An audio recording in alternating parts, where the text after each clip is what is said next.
नमस्कार विद्यार्थियों। प्रवर्धन के इस चैप्टर में आज हम इस वीडियो में अध्ययन करेंगे डिटेच ग्राफ्टिंग के अन्य जो प्रकार है उनके बारे में। नेक्स्ट वीडियो में हमने डिटेच ग्राफ्टिंग से साधारण ग्राफ्टिंग और जीपी ग्राफ्टिंग, वीनियर ग्राफ्टिंग के बारे में अध्ययन किया था और आज इस वीडियो में लेकर के आए हैं हम वेज या क्लेफ्ट ग्राफ्टिंग। देखिए, वेज या क्लेफ्ट ग्राफ्टिंग के अंतर्गत कैसे हम पौधे का प्रवर्धन करते हैं, भेंट कलम करते हैं। तो इसमें होता है कि जो वेज या क्लेफ्ट ग्राफ्टिंग होता है, इसके अंतर्गत ये कह सकते हैं कि मूल वृंत है। इस विधि के अंतर्गत क्या करते हैं कि जो मूल वृंत है, तो मूल वृंत को ध्यान में रख करके हम करते हैं। तो मूल वृंत को भूमि से लगभग 22.5 सेंटीमीटर ऊपर से काट देते हैं। ये एक पौधा है और भूमि से 22.5 सेंटीमीटर इसको यहां से काट देते हैं। यह हमारा क्या रहेगा? मूल वृंत रहेगा।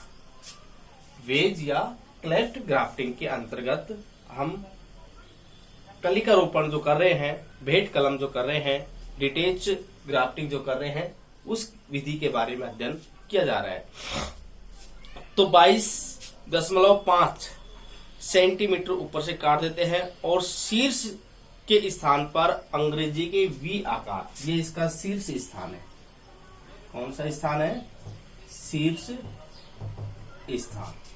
अब इस शीर्ष स्थान में जो अंग्रेजी का वी आकार है, इस वी आकार में हम इसमें खांचा तैयार करते हैं वी आकार का।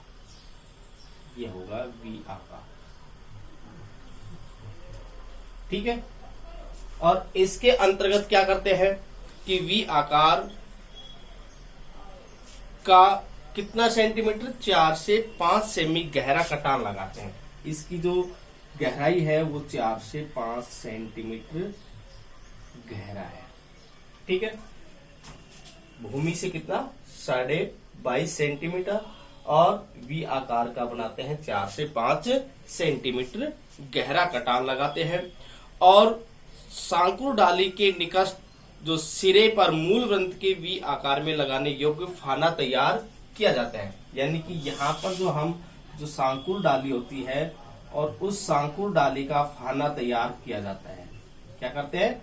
फाना तैयार करते हैं और उस फाने को हम इसमें फिट कर देते हैं।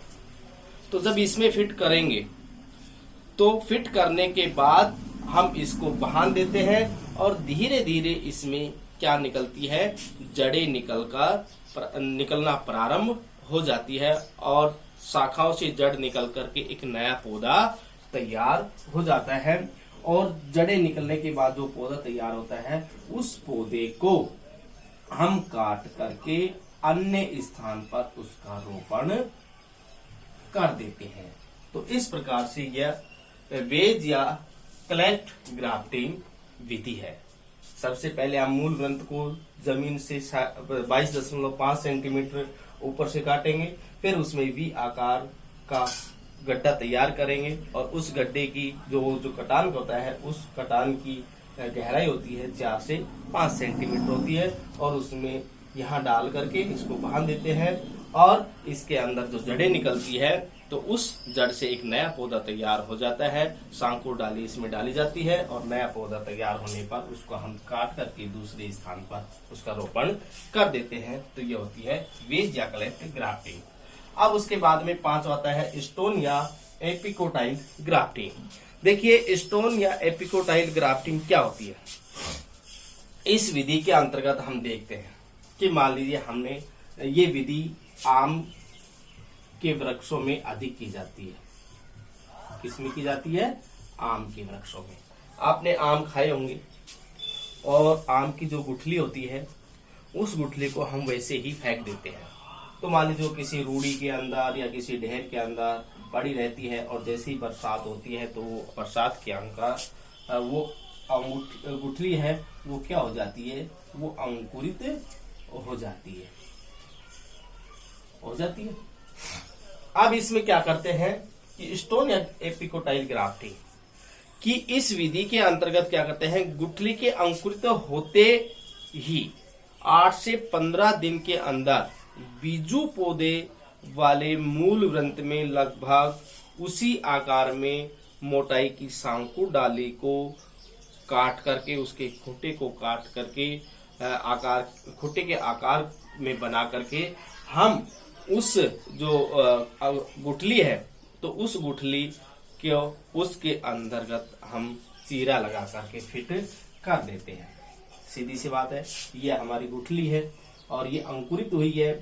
तो जहां हम मूल वृंत के अंदर इसको डाल रहे हैं तो ये मान लीजिए मूल वृंत है और इस गुठली के आकार को यहाँ पर हम क्या लगाते हैं, चीरा लगाते हैं। फिर इसके आवरण को हटा करके और इसमें हम इसी आकार में यहाँ पर एक गड्ढा तैयार करते हैं और गड्ढा तैयार करने के पश्चात उसके अंतर्गत जो सांकुर का जो वेज होता है, ये जो वेज ऐसा बनता है तो उस वेज के अंदर हम इसको फिट कर देते हैं और फिट करने के पश्चात ये पौधा लगभग 2 से 7 सप्ताह में बढ़कर इसकी बढ़वार प्रारंभ हो जाती है। 2 से 4 सप्ताह, तो 2 से 4 सप्ताह में इसकी बढ़वार प्रारंभ होगी और एक नया पौधा तैयार हो जाएगा। नया पौधा तैयार होता है। तो इस प्रकार से स्टोन या एपिकोटाइल ग्राफ्टिंग होती है। यह आम के वृक्षों में अधिक होती है। उसके बाद में आते हैं मृदु कास्ट ग्राफ्टिंग। अब मृदु कास्ट ग्राफ्टिंग क्या होती है कि देखिए, ये जो मृदु कास्ट जो हमने पहले पढ़ा था, मृदु कास्ट, कठोर कास्ट है, तो कोमल कास्ट वो होती है। मृदु कास्ट ग्राफ्टिंग के अंतर्गत क्या होता है कि जिस वृक्ष की जो शाखाएं हैं मृदु होती है, जैसे सीताफल है, कटहल है, आम है, काजू है और चीकू है आदि के जो फल वृक्ष होते हैं उनके अंतर्गत हम इसका उपयोग करते हैं। तो आम, काजू के, पिस्ता और ये क्या नाम है, सीताफल है, कटहल है, तो उनके पौधों में जब हम करेंगे तो मूल वृंत होता है। तो मूल वृंत 10 से 12 सेमी ऊंचाई पर लगभग 5 सेमी में ढलानदार कट लगाया जाता है। ये मूल जो पौधा होता है तो 10 से 12 सेमी ऊंचाई पर एक ढलानदार क्या लगा देते हैं, कट लगा देते हैं। ठीक है, तो 10 से 12 सेमी का जो 5 सेमी का कट लगाते हैं, इसकी जो कट कितना आता है, ये 5 सेमी का होता है। ठीक है ना, 10 से 12 सेंटीमीटर ऊंचाई पर ढलानदार 5 सेमी का कट लगाते हैं। और इसमें क्या होता है कि सांकुर पर समान लंबाई का वेज बना आकार में कटान लगाकर दोनों को रोपण पट्टिका से बांध दिया जाता है। ये जो सांकुर डाली है तो इसमें भी वेज बना करके इसमें डाल करके और फिर इसको रोपण पट्टी से हम इसको बांध देते हैं। ठीक है, अब बांधने के पश्चात क्या होता है कि इसमें एक नया फुटान होता है और जो नए फुटान आते हैं उनको समय समय पर हम हटाते रहते हैं और इस प्रकार जो हटाए गए क्रिया को हम क्या कहते हैं, सीटू तरीके कहते हैं और एक नया पौधा तैयार हो जाता है। यानी इसके आसपास की जो शाखाएं निकलती है उसको हम हटाते रहते हैं और यहाँ पर एक नया पौधा तैयार हो जाता है। ये होता है मृदु कास्ट ग्राफ्टिंग। अब उसके बाद में आता है सेतु उपरोपण। अब सेतु उपरोपण, सेतु का अर्थ होता है पुलिया। तो जो हम पुलिये के टाइप में करते हैं, तो सेतु उपरोपण में क्या होता है कि ये ऐसे वृक्षों में करते हैं जिसका मूल वृंत व ऊपरी भाग स्वस्थ होता है। यानी कि मूल वृंत और ऊपरी भाग क्या होता है, स्वस्थ होता है और उसके अंतर्गत जो कॉलर के पास का कुछ भाग क्षतिग्रस्त हो गया है, वहां ये फरवरी मार्च में एक नई वृद्धि वाली जो वृद्धि आरंभ होने वाली जो शाखाएं हैं वह पुरानी सांकुर की शाखा का प्रयोग किया जाता है।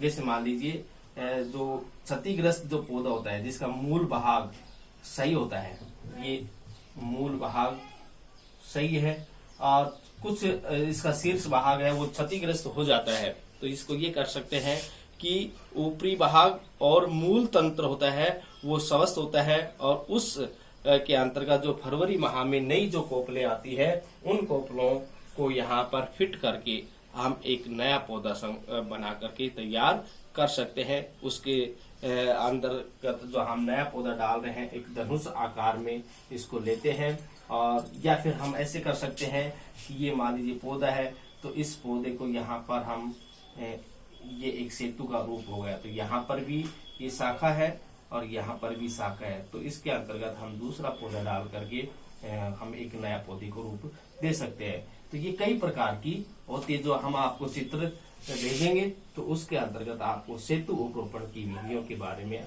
जानकारी प्राप्त होगी। कुछ इसको ऐसे भी रखा जाता है, ठीक है ना, तो ये एक सेतु उपरोपण की विधि कहलाती है। तो सेतु उपरोपण के अंतर्गत ये होता है। तो धनुषाकार में जो प्रत्यारोपित किया जाता है वहाँ विशेष ध्यान रखा जाता है कि इस विधि द्वारा जो ट्रैक्टर, हल या नासी जो जीव है उनके द्वारा नुकसान जो किए गए वृक्ष हैं, तो वहां पर इन वृक्षों में इस प्रकार की विधि अपनाई जाती है कि कभी हम जो खेतों के अंदर कार्य करते हैं तो उसके अंतर्गत ये ऐसे वृक्ष खराब हो जाते हैं। उसके बाद में आता है दोहरी कलम बांधना या उपरोपण करना।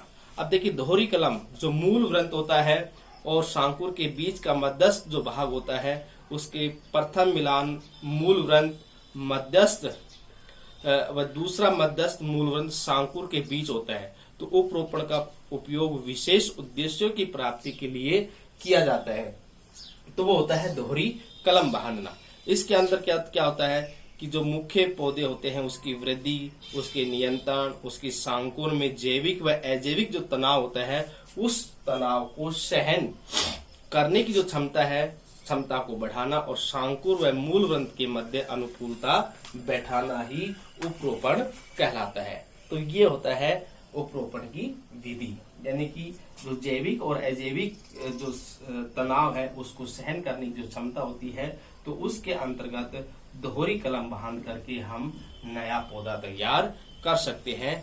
तो ये होता है उपरोपण विधि, दोहरी कलम बांधना। तो इस प्रकार से ये डिटेच्ड जो ग्राफ्टिंग होती है, तो डिटेच ग्राफ्टिंग के ये 8 प्रकार होते हैं। तो इन 8 प्रकार से हम एक नया पौधा तैयार कर सकते हैं। तो आज के इस वीडियो में इतना ही है। नेक्स्ट वीडियो फिर लेकर के आएंगे। धन्यवाद।